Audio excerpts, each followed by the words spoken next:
Hola! Toleleche, toleleche. Kunin at basahin, kunin at basahin. Ako po si Kuya Sam Pagaduan, ang inyong kasama sa ating lumalim at mamunga Gospel Reflection. Ngayon ay July 30, 2026. Ang mabuting balita ng Panginoon ayon kay San Mateo, chapter 13, verse 47 to 53.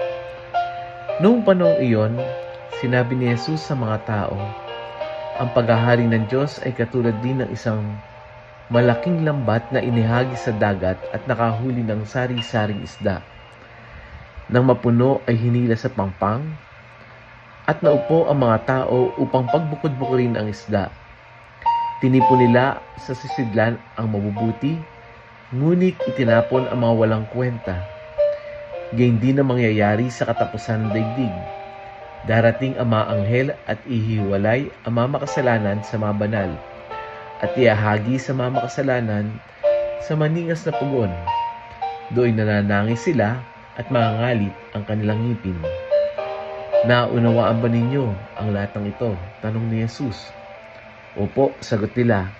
At sinabi niya sa kanila, kaya nga ang bawat eskriba na kumikilala sa paghahari ng Diyos ay katulad ng isang puno ng sambayanan na kumukuha ng mga bagay na bago at luma sa kanyang taguan. Nang masabi na ni Jesus ang mga talinghagang ito, siya'y umalis doon. Ang mabuting balita ng Panginoon. Pinupuri ka namin, Panginoong Hesukristo. Happy Thursday po sa inyong lahat. Napakadaling magmukhang mabuti kaysa maging mabuti. Nakita niyo po ba yung pagkakaiba? Madaling magmukhang mabait kaysa sa maging mabait. Madaling mag-post ng mga inspiring quotes. Madaling magsabi ng tamang salita.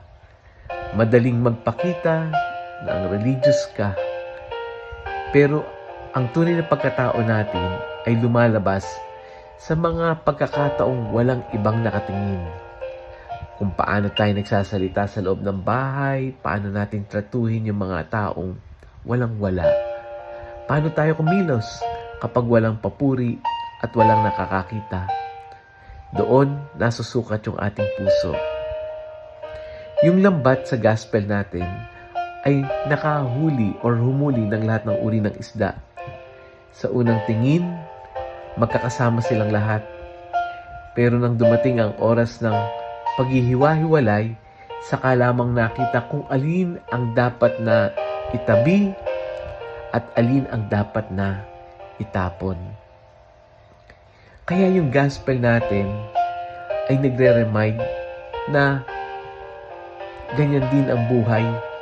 Habang nabubuhay tayo, maaaring hindi agad nakikita yung pagkakaiba ng isang taong tunay na nagmamahal sa Diyos at isang taong nagpapanggap lang. Pareho naman silang nagsisimba. Pareho silang nagdarasal. Pareho silang gumagawa ng mabuti. Pero ang Diyos ang nakakakilala kung sino talaga sila. Tinitingnan niya kung ano ang laman ng ating puso. At marahil ito yung paanyaya sa atin ngayon. Huwag nating ubusin ang ating lakas sa pag-aalaga ng ating image. Mas pagtuunan natin ang paghubog ng ating pagkatao. Dahil darating ang panahon na hindi mahalaga kung ano ang iniisip ng tao tungkol sa atin. Ang mahalaga ay kung ano ang nakikita ng Diyos sa ating puso. Kaya ngayon pa lang, anong paanyaya sa atin ng gospel? Totoong magmahal, totoong magpakumbaba, totoong marunong humingi ng tawad, at totoong marunong magpatawad. Let us pray. Panginoong Jesus, maraming salamat dahil hindi mo kami hinusgahan ayon sa aming panlabas na anyo, kundi ayon sa aming puso. Tulungan mo kaming mamuhay na may katapatan. Alisin mo ang aming pagnanais na magpanggap o mabuhay para lamang sa papuri ng iba. Kapag may bahagi ng aming buhay na kailangan pang baguhin, bigyan mo kami ng tapang na harapin ito at biyaya ang magsimula muli. Amen. Friends, May kakilala ka bang napapagod ng mamuhay na parang kailangan niyang laging magpanggap na okay ang lahat? Share natin yung audio gospel na ito. Share natin ito sa ating mga kaibigan, kakilala, sa ating mga office mates, sa ating mga classmates, no, sa mga GCs natin. Baka ito yung magandang paalala sa kanya na ang Diyos ay hindi naghahanap ng perpektong tao. Ang hinahanap niya ay isang pusong tapat at handang magbago. Muli, ako po si Kuya Sam Pagaduan, lagi nag-aanyaya. Halina, tayo ay lumalim at mamunga. Lumalim sa pananampalataya at mamunga na mabubuting gawa. God bless us all.